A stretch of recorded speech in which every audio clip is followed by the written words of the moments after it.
ஃப்ரீயாக கரண்ட் கிடைக்கிறதுக்கு தண்ணி யூஸ் பண்ணாத மாடல் இது. இங்கே ஏசி மோட்ரு போட்டிருக்கோம், அதில் ஸ்விட்சில் கனெக்ட் பண்ணிடணும். ஓகேங்களா? இப்போ ஏசி மோட்டரை வந்து ரன் பண்ண வைக்கணும், கரண்ட் மூலமாக தான் ரன் ஆகும்.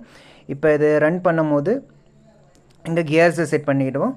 கியர்ஸை செட் பண்ணிவிட்டு இங்கே ஃப்ளைவீல் போட்டுருவோம். ஃப்ளைவீல் என்ன பண்ணோன்னா எப்போவுமே எக்ஸ்ட்ரா தான் சவுண்ட் ரவுண்ட் சுற்றும். கியர் இருக்கிறதால முதலே ஏற்கனவே அதிகமாக சுற்றிருக்கும். இப்போ ஃப்ளைவீல் அதிகமாக சுற்றும், திருப்பி கியரை செட் பண்ணியிருக்கோம். கியர்ஸே கனெக்ட் பண்ணிவிட்டு கடைசியாக இங்கே வந்து நம்ம டைனாமிக் மோட்டரை செட் பண்ணிட்டோம்.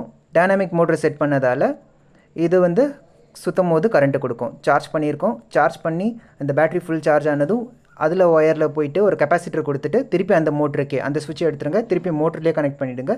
இப்போ இதுக்கு கிடைக்கிற இது சுற்றுறதுக்காக கிடைக்கிற சார்ஜர்லேருந்து கிடைக்கும் கரண்ட்டு இப்போ இது வந்து நிற்காமல் சுற்றிக்கிட்டே இருக்கும். ஏன்னா மீதி போக இந்த கரண்ட் வந்து இதில் போகும். அதிகமாக கரண்ட் இதுக்குள்ளே சார்ஜுக்குள்ளே சேருது அப்படின்னா அதில் ஒரு பல்போ ஃபேனோ பற்ற வச்சு ஏறி வச்சுருங்க. தேங்க்யூ.